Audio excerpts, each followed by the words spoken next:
Hello, everyone. I have been given a momentous task. Thank you, SETE, for inviting me to do this presentation. It's absolutely amazing that we're talking about this because this is actually my passion. I've been doing research since January in what events will look like for the period after COVID. There will never be an after COVID, but this is extremely interesting. So a little bit about me. Most of you will know me. I will have met you. We will have crossed paths. I've been in the industry for 35 years, so we will have met each other. I live and work in Portugal. I have an office in Portugal, but my company was founded in the UK, and I'm originally from the UK.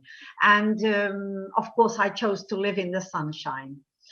We are living in an amazingly exciting time, really. There is nothing like a war or a pandemic to push us forward into the future and to make us go beyond of what we know that we can achieve. It makes us brave, it makes us courageous, and it makes us really innovative. Of course, when I talk to professionals in the industry, everyone is talking about values of 2019, numbers of, forget 2019. We will never go back to 2019. We will never go back to business as usual. And this is for the planners, for the organizers, PCOs, DMCs, hotels, venues. It's a brave new world, and we are never going back to business as usual. This is a thing of the past. We are going to have to live with COVID, and we will have our vaccinations every year, and we will transform into a different kind of industry, a more exciting, more communicative, and more global industry. We left 2019 with events like this in a ballroom with a stage and a screen, and these are the events we've been living for the past 2 years. This is the new way that we have had events. But we cannot continue like this, of course, because events, no matter what the digital companies would like us to think, events are not going to be fully digital. Events are going to be a marriage between the live and the digital. It's the era of the hybrid event, but the live is absolutely crucial. And every single company or association that I have spoken to since 2020, and there have been over 3,000 of them, they have told us, we want to go back to live. We believe in live events, that no matter how advanced, how creative, or how innovative we are, live events are all about serendipity and what can happen when two professionals meet and discuss their industry, opportunities, and things that they would like to achieve. So when I look at our industry for the next 10 years, I always say, well, welcome to the future and welcome to what was happening and what was coming anyway. This is where we were going to be anyway. We just had to do it faster, and we had no time to get used to it along the way. But we've had 2 years, and if you haven't been pivoting and innovating and studying for the last 2 years, then you're in trouble, because it's all about marrying the opportunities. Today, when we talk about events, we marry all of them. We talk about online events, virtual events, hybrid events, live events, but it's going to be one event that will have all of these components within it and structured in it. There isn't one event that will be a model for the future. What we need to do is to learn to marry them and to make them work and to bring in the components that our clients are asking us for. And that's what I'm going to talk to you about. Events are all about emotion and surprises and networking and learning. And no, we're not going to do small events. We're not going to travel hours to go to a meeting or to a board meeting or to a business meeting. Those are going to be done online. Most corporates are going to start doing their business meetings, their board meetings online via the computer, and that's okay. But that does not mean that they're not going to do their branding events, their marketing events, their sales events, their client events, with a live component. That will work. What we have come to understand is that we are no longer event organizers. We are now event producers. We have become television producers. It's all about this guy, and it's all about orienting this guy and designing an experience that this guy can help us transmit and help us feed. So we have to think of events nowadays in terms of a television studio, or rather the image. What does our online audience see as well? So we need better, more detailed production. We need a different kind of speaker. We are now in an age where there is a certain clash. We have the digital immigrants, my generation, and we have the digital natives, to whom everything is natural and everything is normal. I don't believe that digital immigrants and digital natives can do it, okay, brilliantly. What they can is do it together. The digital immigrants are from an era of excellent communication, of being able to talk live, to present live with confidence and with smarts and with elegance. And digital natives want visual things. They know this technology to them is ABC. So we need to work together, because one generation is really good about creating enjoyable and sexy and interesting content, and the other generation is great at transmitting it and streaming it and designing it so that it appeals. So for the last 2 years, we've had 3 kinds of events. And really, honestly, I'm sick of them, and I'm sure you all are. We've had the lazy people who have created these ugly events. You know, let's get on Zoom. We don't know how to be on camera, so you spend all your time either looking up people's noses or looking down at them or seeing only half of their faces. All of that is gone. There are no more excuses. If you haven't learned, it's time you learned. Your speakers have to know how to do it. You have to train them. You have to do rehearsals. It's about the rehearsal, and it's about testing beforehand. We've had the bad events where some people have just taken a live event and stuck it online. It does not work, okay? And then we've had the advent of the good to excellent event, where people have realized that when you have an online event, it requires a whole other level of production.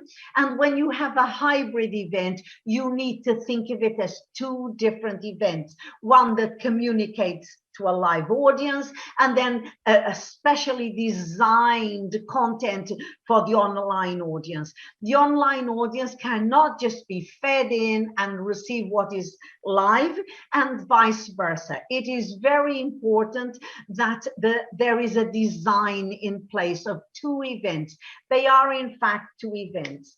But the best thing that I have liked about this new hybrid era is that we've gone global. It's about the local flavor, but spread globally. We now have small events of 100, 120, and we've opened the window to the world, and they've become events of 5,000. But it's not just about connecting the streaming. We were doing that 15 years ago. It is about designing the way that the communication is felt. And the whole world is our oyster. There are no such thing anymore as local events. Events have become global. And it's all about taking into consideration times and languages and cultures and what cultures love. And you have to consider your speakers and your dress code and the way that things are done in a whole other way. And we have to put all the formulas in the past. Today, it's about co-creation. Your speakers want to be able to contribute. Your participants want to be able to contribute. They want to help design the content. They want white space that they can add in. They want meeting rooms online that they can jump into and design something and co-create something. So we have to be far more flexible in the way that our content is produced. We also have to make sure that we stop talking about COVID and being resilient and surviving and no, it's about looking forward. I like to talk about the future because that is where I'm going to live. So let's change the subject. Let's talk about events post and not about COVID. Let's bring in and create events, which is what clients want, where experiences are shared.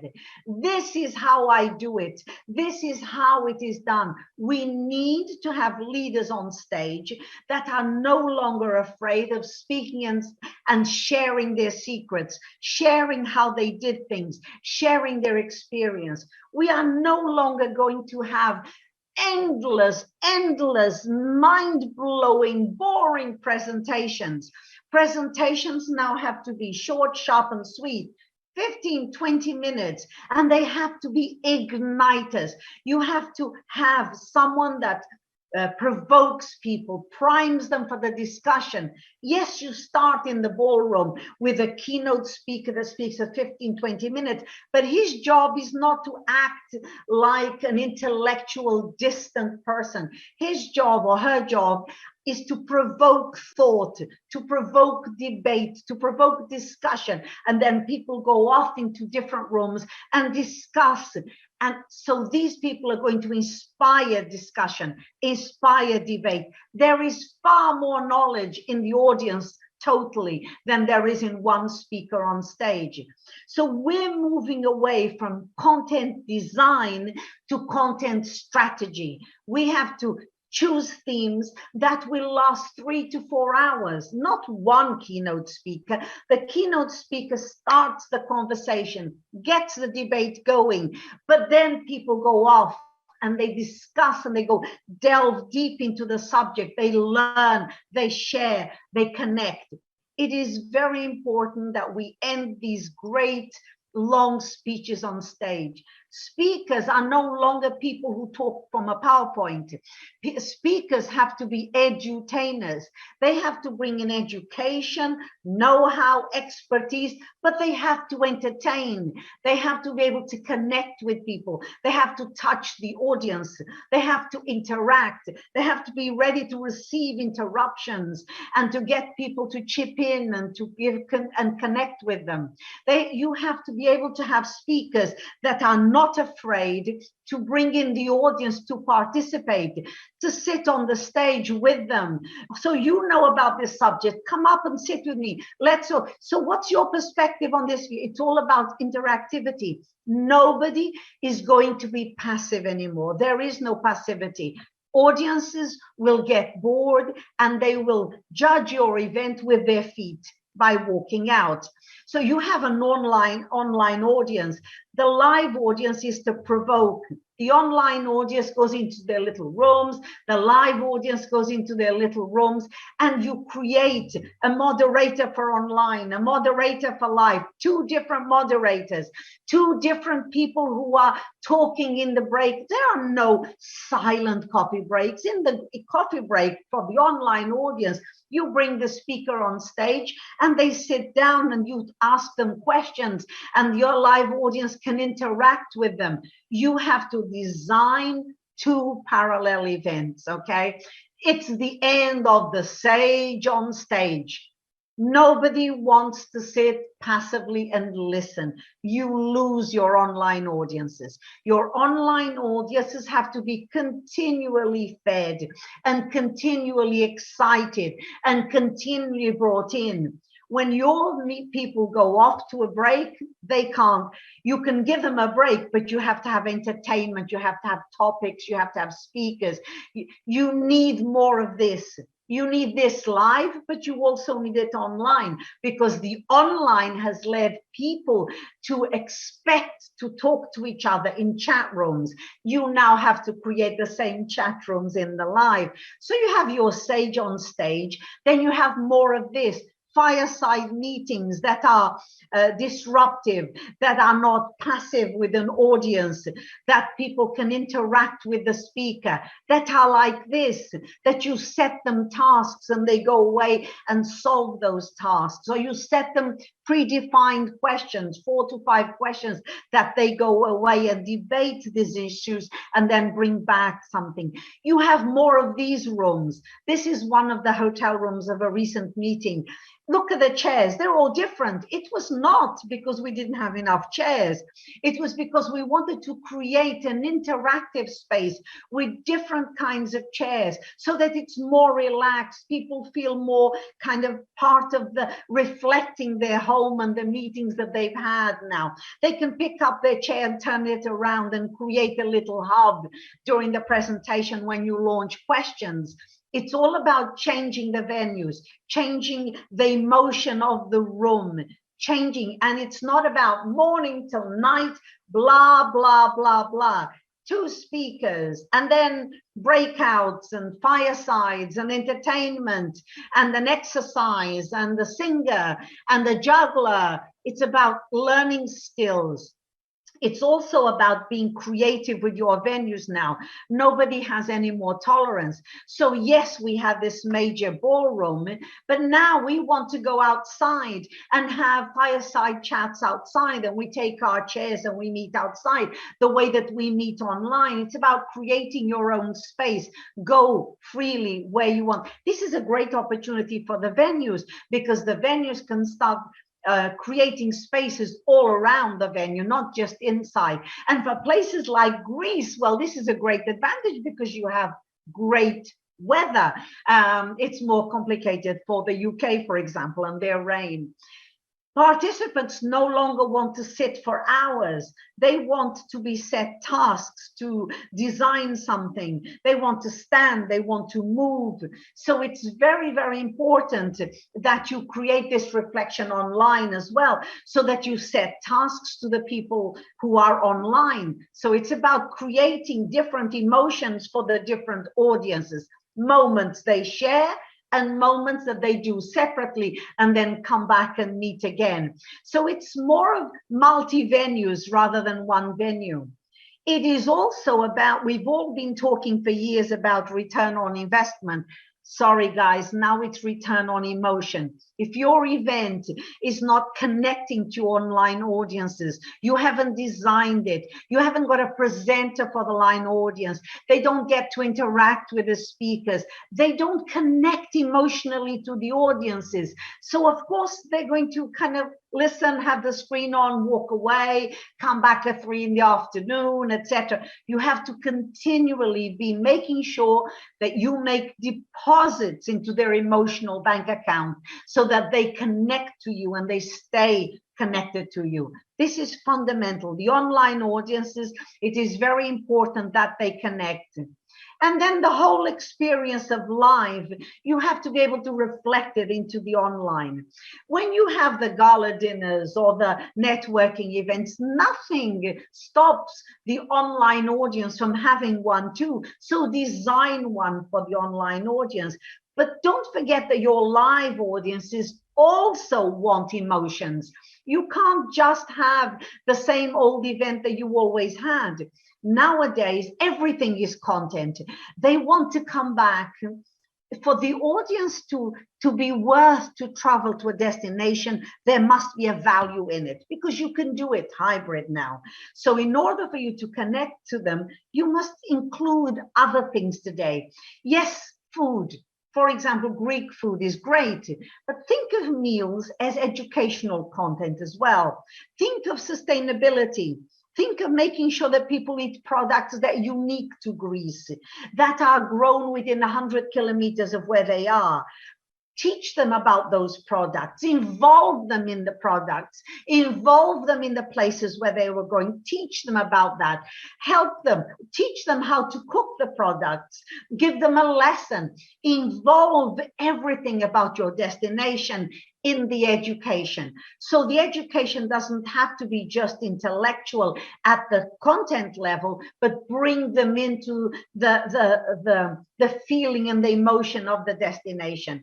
And you can actually include the online people if you design it wisely by having a pre-dinner cooking show or a pre-dinner experience. I love doing this. My client, wine tasting, we teach about wines pre-dinner. You can involve the live audience and the online audience. They love it. Send them a task, ask them to buy a Greek wine before they start the event, and then have someone teaching them what it's all about. It's very, very important.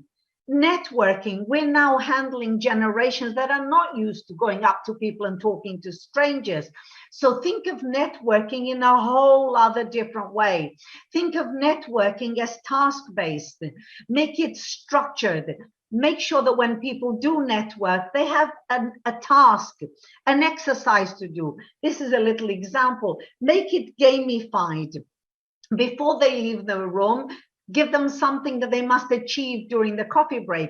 This example is a good one. So for example, having lots and lots and lots of different kinds and different sizes and different types of screws, and making sure that people go around and they ask, does my screw feel your part? So you go around testing and talking to everybody. It creates laughter. It creates interaction. So make sure, this is a basic one. There are so many intelligent things that you can gamify a coffee break.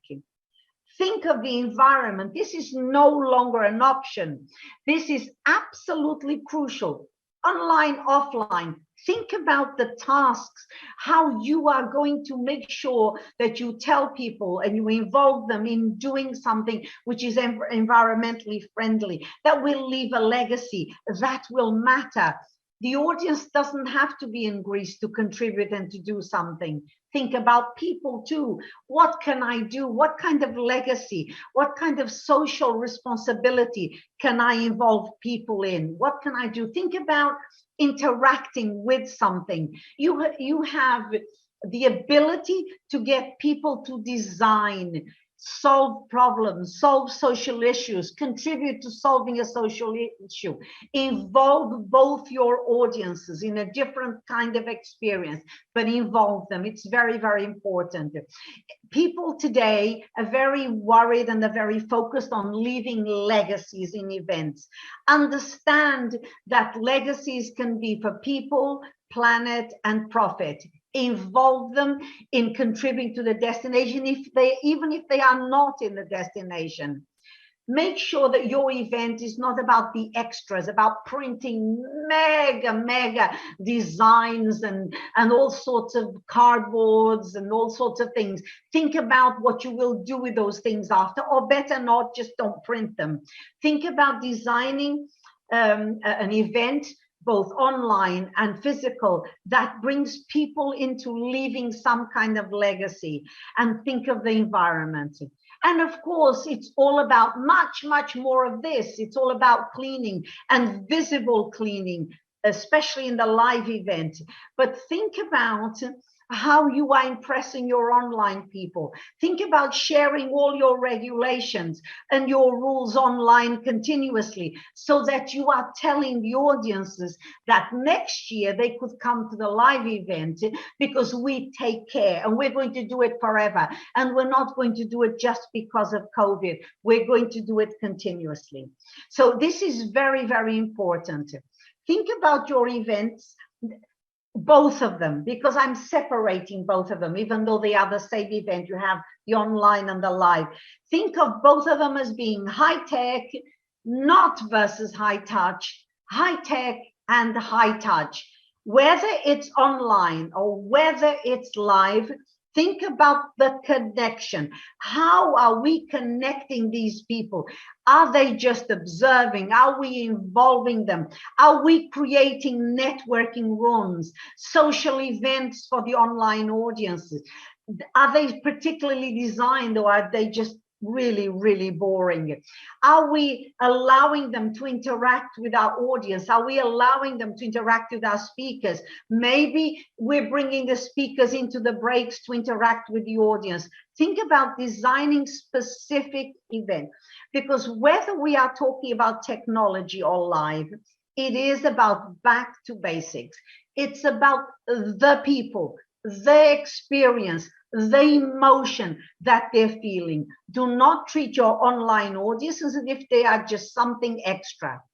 I hope, this is my email, you can contact me and you can ask me anything you like. I truly hope I've given you some food for thought. It is a short time. I would love to give you great examples. Maybe we'll go back to live next year, and maybe SETE will invite me. It would be a great honor. Stay safe, stay well, and stay creative.